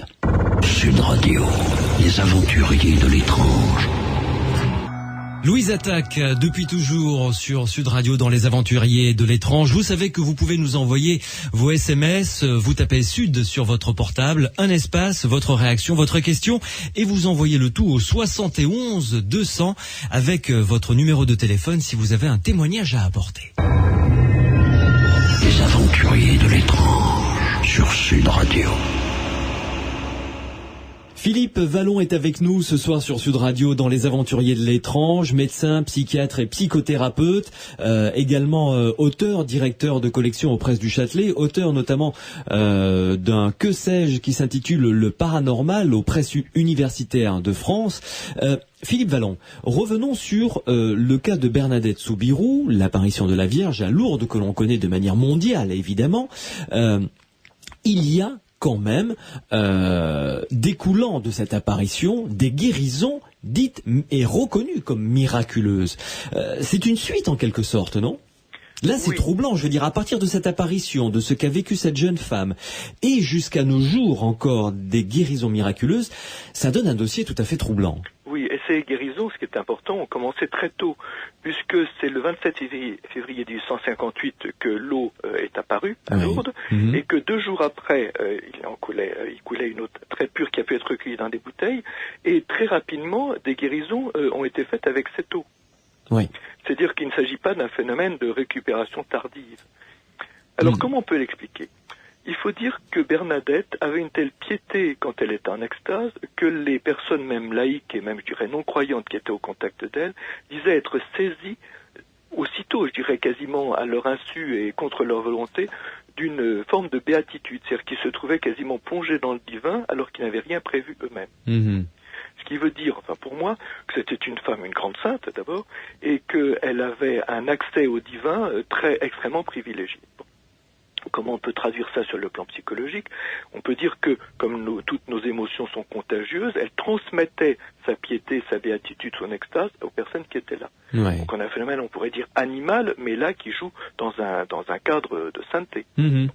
À partir de ce moment-là, à mon sentiment, les personnes qui ont emporté cette eau avec beaucoup de piété, puisque pour eux c'était la Vierge, ce qui est très important, c'est que la personne croit que c'est la Vierge. Ouais. À partir du moment où elle avait le sentiment que cette eau était donnée par la Vierge, en quelque sorte, cette piété de Bernadette était, on peut dire, supportée par cette eau, mais il ne s'agit pas de l'eau matérielle qui transportait cette sainteté, mais toute la vénération qu'il y avait au lieu autour de cette eau. Bon. Et de la même façon, tout ce qui s'est fait autour de la grotte de Massavielle relève, à mon avis, du même phénomène. Il faut savoir que depuis 1858, jamais la grotte de Massavielle est restée, je dirais, quasiment inoccupée. Vous voyez, c'est-à-dire qu'en fait, il y a eu sans arrêt, je dirais, des mouvements de foule portés par la même piété et surtout portés par la certitude que les guérisons ont existé. Oui. C'est pour ça que je dis que le bureau des miracles de Lourdes, ce bureau médical, est fondamental parce qu'il est là pour attester qu'il y a eu des miracles. Ça ne veut pas dire que les 66-67 miracles qui ont été reconnus soient forcément les seuls qui ont eu lieu. On parle de 6000, il y a eu un nombre assez considérable de dossiers qui ont été examinés et qui ont été examinés à partir du moment où on pouvait dire avec certitude qu'il ne s'agissait pas d'hystérie, Ouais. qu'il ne s'agissait pas d'une maladie dont l'évolution était spontanément guérissable, etc. Donc il y avait déjà des critères, disons, très restrictifs qui limitaient l'examen des dossiers, et malgré ça, il y en a eu encore un nombre considérable. Ouais. Donc on peut dire que c'est probablement par milliers ou par dizaines de milliers qu'ont lieu ces guérisons, si on embrasse, je dirais, la totalité des personnes qui ont présenté un bien-être en rentrant de Lourdes. Ouais, ouais. Peut-être même des centaines de milliers.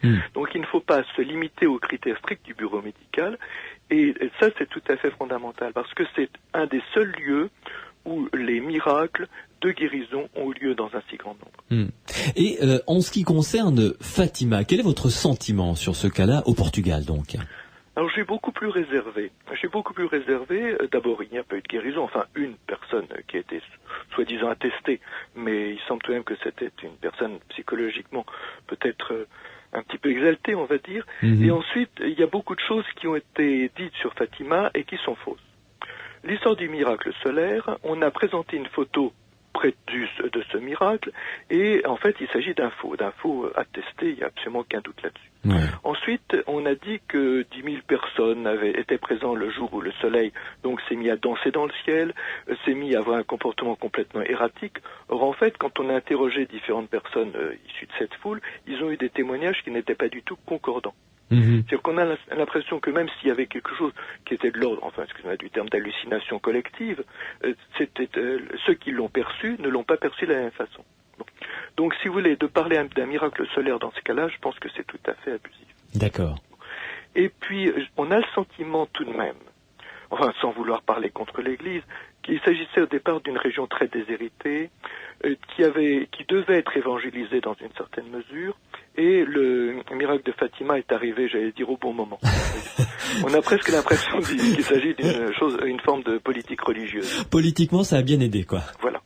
Oui, je comprends tout à fait. Mais alors, dites-moi, il y a attaché à Fatima cette célèbre histoire des secrets. Oui. Alors, ce qui est même intéressant, c'est l'un de ces secrets disait que la Russie ne serait plus communiste à la fin du siècle, donc du XXe siècle, et ce qui s'est bien réalisé. Tout à fait. Ouais. Donc, ils annonçaient aussi la fin de la guerre. Là, bon, une guerre, ça se finit, mais enfin, si vous voulez, qui aurait pu dire que la Russie, qui était, je dirais, profondément communiste dans son apparence, pourrait d'un jour à l'autre, quasiment, changer d'optique. Ouais. Je pense que là, c'est quand même une chose très intéressante. Mais ça n'atteste pas que la Vierge soit apparue. Ouais. Ça montre, par contre, effectivement, une forme de prophétie de la part de je dirais, de ce phénomène. Mais il faut savoir ce que c'est qu'une prophétie. Ce qui est quand même fondamental, parce que ça donne tout de même une certaine crédibilité à Fatima. Quand vous allez voir une voyante, cette voyante fait un petit peu de la psychologie, je dirais, évoluée. C'est-à-dire qu'elle se met, on va dire, un petit peu en symbiose avec vous, elle plonge dans votre esprit, et elle lit, en fait, ce qui est dans votre cerveau à vous. C'est, on pourrait dire, une relation très sophistiquée et subtile entre deux personnes. Ouais. Mais, et ce qu'il faut souligner, c'est que la voyante ou le client verront de leur vivant les phénomènes qui sont prédits. C'est-à-dire qu'on peut dire qu'il s'agit d'une forme, en bout du compte, d'une forme de prémonition. Ce qui est très important dans la prophétie, c'est que ce n'est pas le cas. C'est-à-dire que les gens qui prédisent quelque chose ne le verront jamais. Et souvent même pas leurs descendants. C'est-à-dire que, si vous voulez, le phénomène de symbiose affective, de contagion affective n'existe pas. C'est d'ailleurs pour ça que les prophètes dans l'Ancien Testament qui ont prédit donc la naissance d'un roi d'Israël, où certains, ont vu le Christ, on comprend très bien la divergence entre la communauté juive et la communauté chrétienne, parce que le langage était tout à fait symbolique au niveau un petit peu de Nostradamus et de ses centuries. Vous voyez, c'est-à-dire que la prophétie, c'est un phénomène complètement différent de la voyance. C'est très important. Et en ce qui concerne ce célèbre troisième secret qui a été remis en main propre au pape, je crois que c'était Benoît XV à cette époque-là, qui ensuite aurait dû le révéler, enfin pas lui, mais d'autres papes auraient dû le révéler. Qu'en pensez-vous? Parce que il y a toute une histoire autour et tout un fantasme autour de ce troisième secret de Fatima. Alors, moi-même, je ne suis pas dépositaire de ce secret, évidemment, dommage, donc ça m'est un peu difficile d'en parler. Bon, certaines personnes ont dit que ce secret mettait en cause l'Église, enfin, et que je crois que c'est Jean XXIII qui a été complètement atterré quand il a appris lui-même, enfin, etc. Oui. Moi, je ne me lancerai absolument pas dans ce genre de choses. Mais on peut penser qu'il y a tout de même une prophétie de l'ordre des deux autres. Oui, mais c'est tout ce que je dirais. Donc, tout ça pour dire que il y a certains éléments qui sont hautement contestables au niveau de Fatima, mais d'autres qui sont particulièrement troublants. On vous sent quand même extrêmement réservé concernant ce cas de Fatima. Non, je vous dis, s'il s'agit d'un phénomène d'ordre prophétique, ça ne me pose pas de problème particulier. Ce qui m'inquiète un petit peu, c'est un peu, on pourrait dire, l'exploitation politique et religieuse qui en a été faite, mais c'est de bonne guerre, j'allais dire. Quand on tient un bon cas, même nous, médecins, on ne laisse pas tomber. Effectivement. Est-ce que vous connaissez, est-ce que vous citez dans le cadre de vos conférences d'autres cas comme ça d'apparitions qui vous semblent très intéressants, d'apparitions dans le domaine religieux encore? Je veux dire, comme je suis assez en contact avec des gens qui ont des visions, je dis pas que c'est quotidien, mais c'est quand même relativement régulier. C'est pour ça que j'ai cité ce chiffre absolument extraordinaire d'apparition. Et pour moi, c'est quelque chose qui est, je dirais, qui fait partie de notre vie.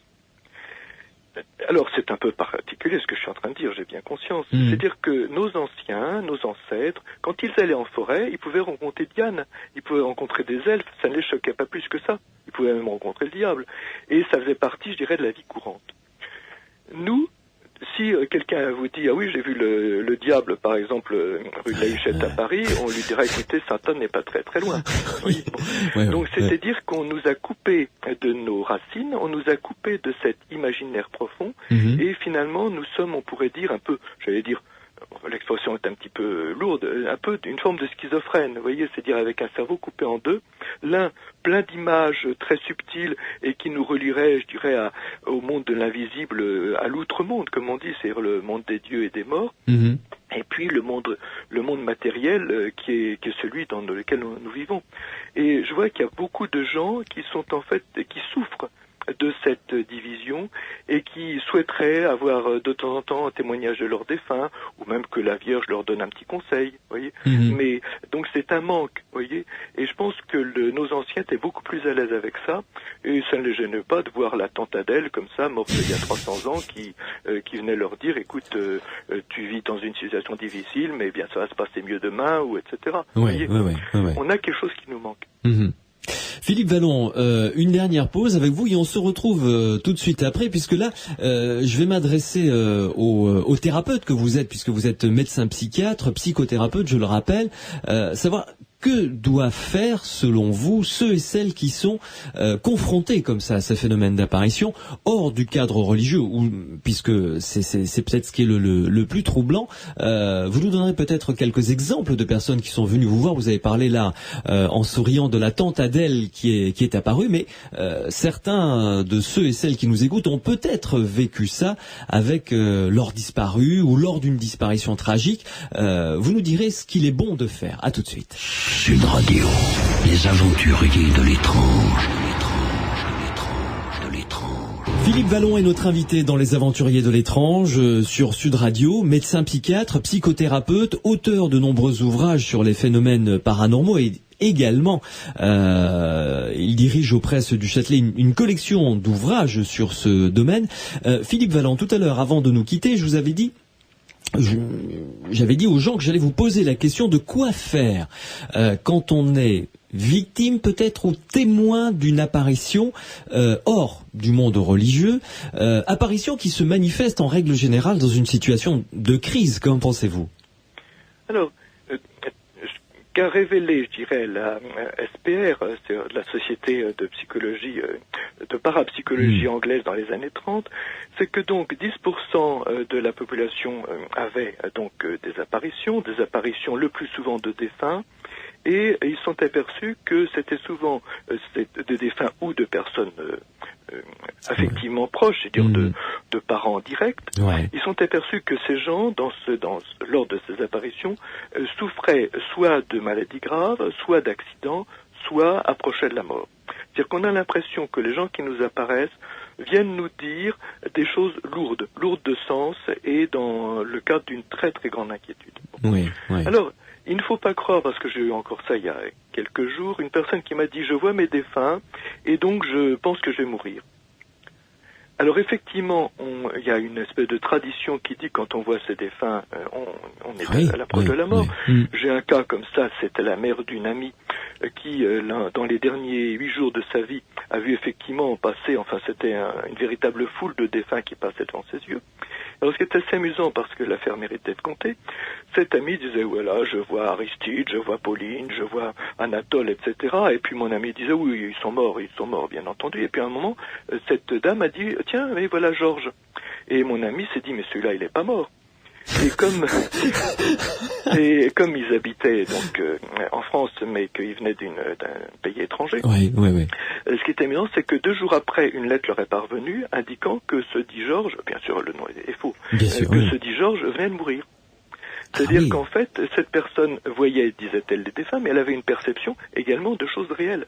Vous comprenez? C'est-à-dire que ce qui est très troublant dans ces affaires, c'est que ces défunts, on peut considérer qu'il s'agit de pure vision, de pure imagination, mais il y a tout de même des informations, disons, qui sont vérifiables. Oui. Et moi-même, pour ne rien vous cacher, j'ai vu en rêve, bien évidemment, ma grand-mère m'apparaître, et j'ai identifié qu'il s'agissait donc d'une annonce de mort, et qui s'est déroulée effectivement le lendemain. Et enfin, je veux dire, j'ai appris la mort le lendemain, ça correspondait à peu près à disons, au moment de l'apparition. Ce qui veut dire, et puis bon, je suis peut-être foualier, enfin, je pense que ça serait, mais c'est pour dire que ce genre de choses est quand même très très fréquent, même chez des gens qui sont pas vraiment, je dirais, dans ce monde. Ah oui, tout à fait. Mais dites-moi, je vais vous faire un parallèle, une image. Vous allez me dire si elle correspond à peu près à ce que vous expliquez lors de vos conférences. Quand quelqu'un vit une situation de crise, alors soit il décède, soit il lui arrive quelque chose de très grave qui entraîne la mort. Est-ce que ça peut être comme une sorte de cailloux qui tombent dans l'eau, vous savez, qui font des ronds dans l'eau qui de plus en plus larges et dans l'espace, donc ces ronds se dispersent dans l'espace et traversent des cerveaux qui sont plus ou moins réceptifs. Et lorsque cette espèce d'onde, je dirais, traverse un cerveau réceptif, ça peut déclencher une apparition, une image. Attention. Voilà. Si vous voulez, je suis médecin, psychiatre et même élu au Conseil de l'Ordre. Donc je ne me permettrai absolument aucune interprétation qui pourrait, je dirais, sortir du cadre des sciences. Je reste dans mon métier de psychiatre. C'est-à-dire que quand on me dit j'ai vu un tel, j'ai vu une telle, je considère qu'il s'agit d'un phénomène d'ordre subjectif. Et je m'intéresse essentiellement à la cohérence du discours, au fait que la personne soit exaltée ou calme, etc. Donc à des caractères qu'on nous apprend lors des études. voyez, leurs études de psychiatrie. Ouais. Et je ne m'aventure absolument pas dans le cadre d'une interprétation thermophysique. Par contre, j'ai bien sûr, acquis quelques connaissances dans des théories comme la relativité et la physique quantique, des connaissances extrêmement limitées, et qui me montrent que ces théories ouvrent la porte au paranormal. Mais ça ne veut pas dire pour autant que ces théories expliquent le paranormal. Vous voyez, c'est ce que j'ai montré dans mon ouvrage, c'est que ce qu'on apprend de la physique quantique et de la relativité générale nous permet de dire le temps, l'espace et un certain nombre de choses qu'on considère comme des données physiques ne sont peut-être pas aussi solides qu'on pourrait le penser. Mais d'ici à dire qu'il y a une onde, je peux vous dire que les travaux en parapsychologie ont bien montré qu'il n'y en avait pas. Mais par contre, on peut imaginer qu'il s'agit d'une forme de, vous voyez, de connexion. Non, même pas de forme de symbiose hors du temps et de l'espace entre deux esprits. Mais j'irai pas plus loin. Oui, tout à fait. Alors, venons-en à la question que je voulais vous poser, donc, depuis le début. Vous qui êtes, donc, psychiatre et psychothérapeute, que conseillez-vous à quelqu'un qui nous écoute là, ce soir, et qui a vécu un phénomène comme ça d'apparition, qui peut être troublant, qui peut être perturbant, dont on a du mal, qu'on a du mal à vivre une fois qu'on l'a vécu, j'imagine. Alors, je dirais que ça dépend un petit peu dans quel cas ça se situe. Si c'est une personne qui a vécu, je dirais, l'apparition du Christ ou de la Vierge ou d'une croix lumineuse, etc., et que cette personne est en relation avec son église, ou que ce soit d'ailleurs l'église chrétienne ou même le culte réformé, juif ou musulman, qu'il aille voir un religieux de sa congrégation pour confession. Lui en parler, C'est, je pense, le mieux pour avoir un conseil éclairé et donc faire œuvre de discernement. Quand il s'agit de quelque chose qui paraît, on va dire, pathologique, comme le diable ou des entités extrêmement malfaisantes, là, on peut avoir le choix. Si on a l'impression que ça relève du discours médical, eh bien, on peut aller voir un psychothérapeute ou un psychiatre. Si on a le sentiment qu'on peut être aidé par un religieux, eh bien, on va voir un religieux. Mais je pense qu'il y a tout de même intérêt à pouvoir parler sous le sceau du secret à une personne. Et surtout, si cette personne ne vous entend pas, à ne pas hésiter à aller en voir une autre. Voyez, jusqu'au moment où on a la réponse adéquate. Et je veux dire que j'ai eu comme ça un monsieur qui est venu me voir, il avait 50 ans passés. L'affaire était survenue quand il avait, je crois, 14 ou 15 ans. Et en fait, il l'avait complètement oublié. Et c'est au travers d'une psychothérapie mal conduite, puisque ça arrive, que ces phénomènes se sont révélés à nouveau, et qu'en fait, il a été totalement troublé, tellement troublé qu'on a dû l'hospitaliser. C'est là qu'à l'époque, j'étais dans un service médical, que j'ai pu l'écouter, mais l'écouter après, je dirais, des jours et des jours de silence, puisqu'il a été hospitalisé. Et c'est au moment où il a su que je m'intéressais à ça et que je respecterais son discours, qu'il a commencé à me parler, et que j'ai pu complètement le rassurer. D'ailleurs, je l'ai pas rassuré en lui disant « ce que vous avez vécu est exact », ce qui n'est pas mon rôle. Mais je lui ai dit « écoutez, ce que vous avez vécu, c'est décrit dans l'ouvrage de monsieur Untel, de madame Untel, etc. Si vous voulez, allez les lire ». Et ce monsieur ne les a pas lus, ces livres. Mais il a dit à sa femme, tiens, voilà, j'ai vécu ça à 14 ans, etc. Et sa femme m'a téléphoné de manière très très inquiète en me disant, mon mari est devenu fou, il est devenu fou, il est devenu fou. Je dis, mais non. Voilà ce que je lui ai dit, etc. Mais je n'ai pas dit ce qu'avait dit de son mari, bien évidemment, ça se relève du secret médical. Et donc cette femme a été tout de suite rassurée.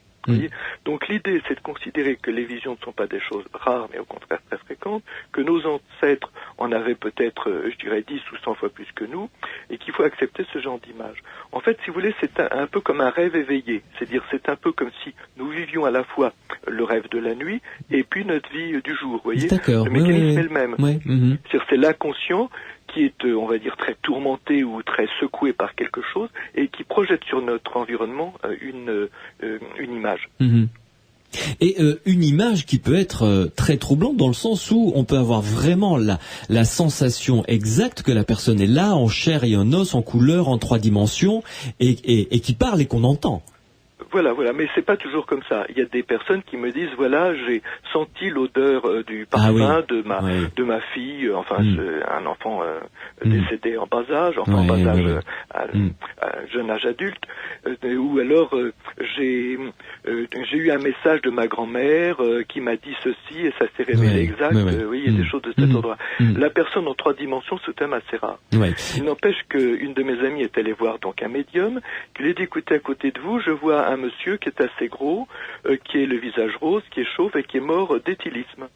Et mon amie a été très troublée parce qu'effectivement c'était un collègue qu'elle avait eu et qui était effectivement mort, auquel elle tenait beaucoup parce que c'était une relation très très proche, mais elle n'avait jamais parlé à ce médium de cette histoire.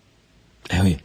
Ça c'est. Et alors, quand un phénomène d'apparition se produit, pour exemple, pour reprendre l'exemple amusant de la tante Adèle qui revient délivrer un message, dire quelque chose dont on ignorait tout, est-ce que c'est un phénomène de voyance? On peut dire que c'est un phénomène de voyance ou de prémonition qui prend cette forme particulière? Alors je dirais que toutes les catégories, voyance, télépathie, vision, etc., même à la limite sortie du corps, pour moi c'est un phénomène unique, si vous voulez. C'est-à-dire que l'inconscient ne se coupe pas en petites cases, d'ailleurs le conscient non plus, et en fait, si vous voulez, il y a des phénomènes qui prennent une allure comme ci, une allure comme ça, et même au niveau des visions. Vous avez des gens qui disent je vois comme une image sur le mur, cette image par exemple dans certains cas est très subtile, à peine visible, d'autres fois c'est comme une photo en noir et blanc, d'autres fois c'est une image juste en buste ou juste la tête, ou un éclat, je dirais qui est sans forme. Vous voyez, ce sont des phénomènes extrêmement variés et qui peuvent effectivement être de l'ordre du savoir. Ou bon. D'ailleurs, le confesseur de Sainte Thérèse d'Avila, lui disait mais comment est-ce que vous savez que c'est le Christ? Alors elle disait c'est une lumière très blanche et je sais que c'est le Christ. Oui. C'est-à-dire qu'en fait, c'est pas elle ne voyait pas le Christ avec sa barbe, enfin comme on le représente sur les photos, sur les images habituelles, mais c'était pour elle un savoir, je dirais, inné, quoi. Oui, elle était intimement convaincue. Voilà. Très bien. Merci beaucoup Philippe Vallon de nous avoir une fois de plus apporté vos éclairages sur ce sujet aussi passionnant qu'est les apparitions. Je rappelle que vous êtes l'auteur d'un livre tout à fait intéressant pour commencer vraiment à découvrir les phénomènes paranormaux dans la collection Que sais-je aux presses universitaires de France. Ce petit livre s'intitule Le Paranormal, et puis un autre livre un peu plus ancien paru chez Albin Michel qui s'intitule Expliquer le paranormal. D'autres livres en gestation, Philippe Vallon? Oh oui, beaucoup, mais ça serait un peu long à dire. Je pense qu'il est important tout de même de souligner cette collection qui s'appelle Le Chemin du Paranormal, donc aux presses du Châtelet. Oui, que vous dirigez, oui. Ce n'est pas moi qui les ai écrits, ce sont des personnes dont j'ai recueilli le témoignage, qu'on a mis en forme ensemble, et pour lesquels je donne une explication scientifique. Et ce sont des livres qui sont tout à fait accessibles et qui peuvent donc répondre aux questions qu'on est en droit de se poser sur les guérisseurs. Oui, il y a Prêtre et guérisseur avec Monsieur Ducrot, Voyante aussi, Apparition et Maison hantée, très très bon bouquin de Pascal Catala. Oui. Et ce que les morts nous disent également. Le dernier, c'est ça? Voilà, où justement on parle des apparitions. Ça tombe bien. Merci beaucoup Philippe Vallon. Merci. Passez un très agréable été et rendez-vous, j'espère, dans Les Aventuriers de l'étrange dès la rentrée. Voilà, à bientôt. À bientôt. Sud Radio, les aventuriers de l'étrange. Cathy Tunstall dans Les Aventuriers de l'étrange sur Sud Radio. Suddenly I See. Troisième et dernière invitée, c'est Pascal Catala, l'auteur d'un livre tout à fait passionnant. Nous allons conclure avec elle. Pascal Catala, bonsoir. Bonsoir. Oui. Je suis ravi de vous recevoir dans Les Aventuriers de l'étrange parce que vous êtes l'auteur d'un livre paru aux presses du Châtelet qui s'intitule Apparitions et maisons hantées, avec en sous-titre Réalité inquiétante ou fantasme, point d'interrogation. Vous avez donc dans ce livre recensé plusieurs cas de poltergeist, c'est-à-dire d'esprits frappeurs, de maisons hantées ou d'apparitions, dont certains cas ont été largement étudiés par des scientifiques. Oui, c'est sûr, il y a eu des études très approfondies, des scientifiques sont venus avec des appareils de mesure, il y a eu des spécialistes d'électricité, de physique, etc. On a essayé de voir si ça pouvait être dû à des phénomènes simplement matériels, électriques, ou à des sources souterraines, du bois qui travaille, des choses comme ça. On a essayé d'éliminer un peu toutes les hypothèses les plus probables. Oui. Et puis, donc il y a eu des interviews, on a remarqué que souvent les phénomènes se centraient autour d'une personne, souvent un adolescent ou une adolescente, et donc on a essayé de faire des études psychologiques de ces personnes. Oui, souvent à la base il y a un mal-être. Oui, souvent.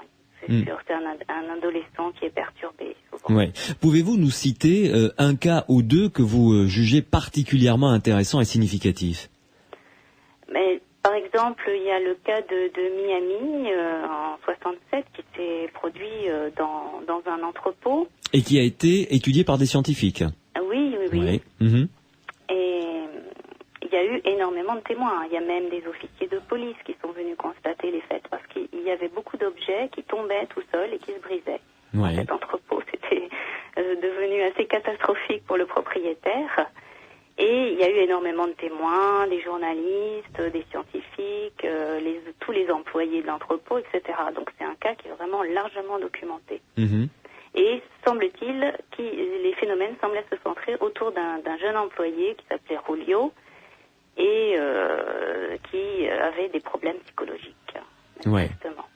Et alors, à partir de là, il y a eu une constatation de la production de ces phénomènes sans qu'on puisse en déceler l'origine.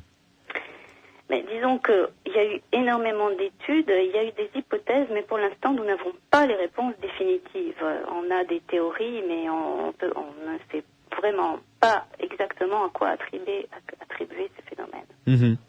Alors, vous dites on a des théories, c'est-à-dire que c'est la personne qui, de manière inconsciente et totalement involontaire, provoque ces phénomènes, sans même le vouloir, je le répète, ça fait partie des théories? Oui, par exemple, oui. L'action psychokinétique, donc... de déplacer les objets à distance, hein, c'est voilà. Ça mmh. C'est une possibilité, parce qu'on sait qu'en laboratoire, on peut reproduire de tels phénomènes. Hein. Il y a des personnes qui sont capables d'avoir des actions de psychokinèse, c'est-à-dire l'esprit sur la matière, Oui. Et qui arrivent à, par exemple, influencer un générateur de nombres aléatoires, par exemple. Mm-hmm. Ça, c'est vraiment bien étudié et avéré maintenant. Oui. Et alors, ça, c'est une des théories, mais il y a d'autres théories, évidemment. Qu'en est-il de la théorie du fantôme? Oui, alors, c'est ça. En général, on confond le phénomène lui-même et son interprétation. Oui. Donc, le phénomène, c'est par exemple une apparition lumineuse ou des bruits sans cause apparente, ou des objets qui se brisent, ou des portes qui claquent sans qu'il y ait du courant d'air. Bon, oui. Ça, c'est le phénomène. Et puis, l'interprétation traditionnelle, ésotérique, si je puis dire, c'est qu'il s'agit du fantôme de l'oncle Ernest qui revient parce qu'il veut se venger, parce qu'on a mal exécuté ses dernières volontés, etc. Donc, ça, c'est l'interprétation habituelle, mais c'est une interprétation. Hein. Ce sont surtout les spirites qui ont en général diffusé ce genre d'interprétation. Ouais.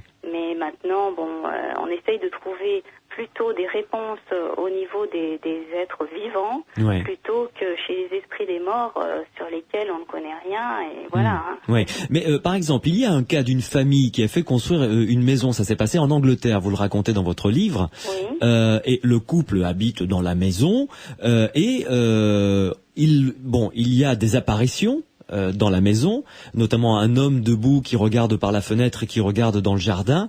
La femme de maison le voit quand elle est dehors, elle le voit regarder par la fenêtre. Des scènes de bataille qui reviennent à la surface. Comment peut-on analyser ça, des scènes de bataille datant de l'époque romaine, si je me souviens bien? Oui. C'est très complexe. Hein, c'est très complexe. Alors il y a des hypothèses, par exemple, qui s'appellent la mémoire des pierres ou la mémoire des murs, qui disent qu'il y a certains lieux qui enregistrent en fait les événements du passé. Comme une bande magnétique, quoi. Voilà, un peu. Bon, c'est une hypothèse assez simplificatrice. Hein. En général, elle est très contestée. Mais disons que ça... Grosso modo... ça paraît se produire comme ça, par moment. Enfin, ce sont des cas très rares, hein, très rares. Oui. Il y a eu par exemple des récits de batailles dans le ciel. Oui, alors racontez-nous ce cas qui est absolument exceptionnel. Disons qu'il y en a eu plusieurs. On a signalé plusieurs batailles célestes. C'était des batailles qui réapparaissaient au niveau du ciel. Il y a même des cas où on a pu reconnaître certains officiers qui participaient à la bataille. Ouais.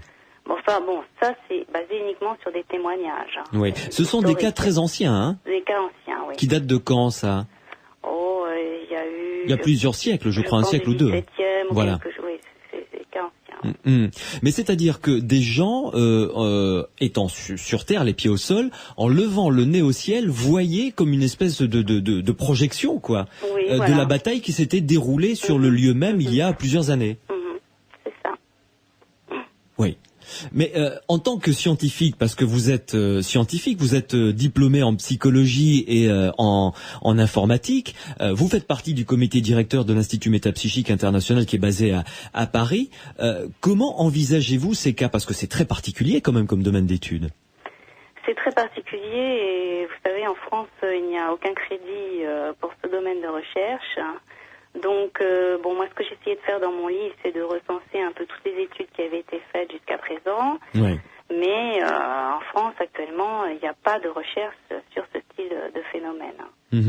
Voilà, donc c'est un peu difficile. Et je dirais que le problème aussi avec ce genre de phénomène, c'est qu'il n'y a pas, comme en Allemagne par exemple, des organismes qui accueillent le public qui est confronté à ce style d'événements un peu perturbants. D'ailleurs, vous consacrez un chapitre à ça. Que faire si jamais on est, j'allais dire victime, non, mais témoin d'apparitions ou de phénomènes anormaux, paranormaux dans une maison? Voilà.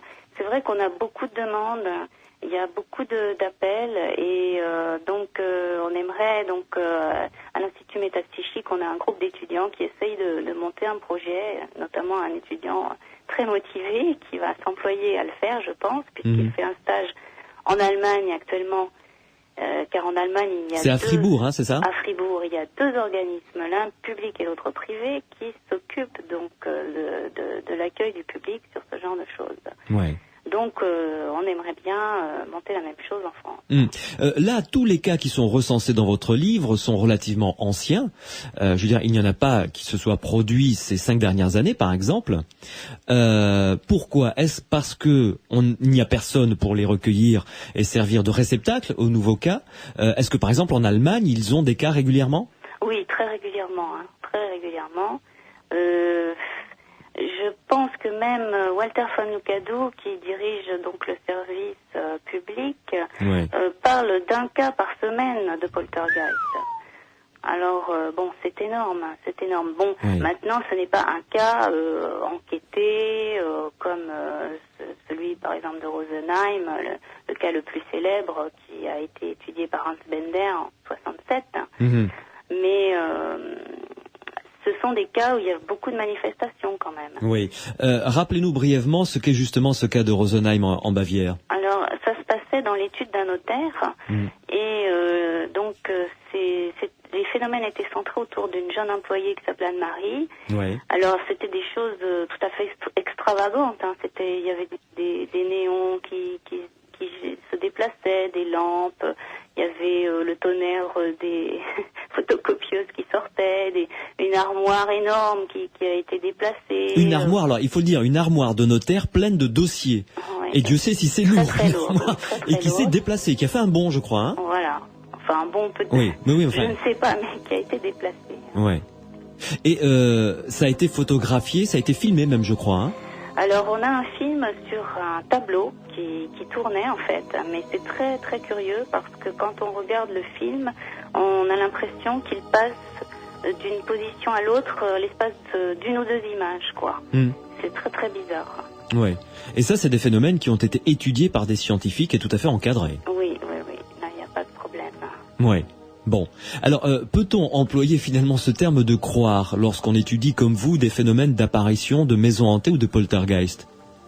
Disons que nous, notre problématique n'est pas de croire, c'est d'étudier ce qui se passe. Voilà. Donc, c'est là la grosse différence. Merci beaucoup en tout cas Pascal Catala, je vous souhaite une bonne fin de soirée.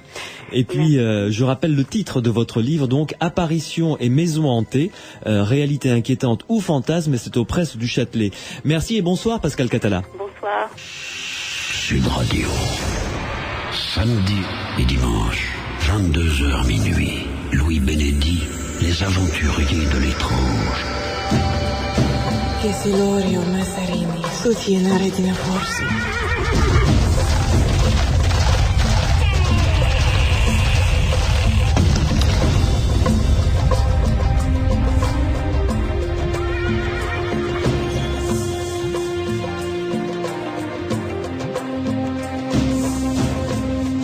Les aventuriers de l'étrange, c'est fini pour ce soir. On se retrouvera bien entendu, vous le savez, le week-end prochain d'une manière un petit peu particulière puisque toute l'équipe va prendre des vacances pour se reposer un petit peu et on se retrouvera le week-end prochain évidemment, je vous l'annonce dès maintenant pour des dossiers que vous avez déjà entendus et que vous prendrez grand plaisir à réécouter bien entendu. Vous le savez, demain, dimanche, 22h, minuit, sera encore un deuxième rendez-vous où nous aborderons d'autres sentiers. Alors cette fois-ci, demain, ça va être très particulier puisque nous irons découvrir la vie d'Alexis Didier qui a été sûrement, au 19e siècle, un des voyants les plus prodigieux et le plus étonnant. Bertrand Meheus sera avec nous durant 2 heures pour nous raconter les prodiges qu'a réalisé cet homme. Enfin, 0826 300 300, notre boîte vocale est toujours à votre disposition pour écouter vos témoignages. Bonne soirée.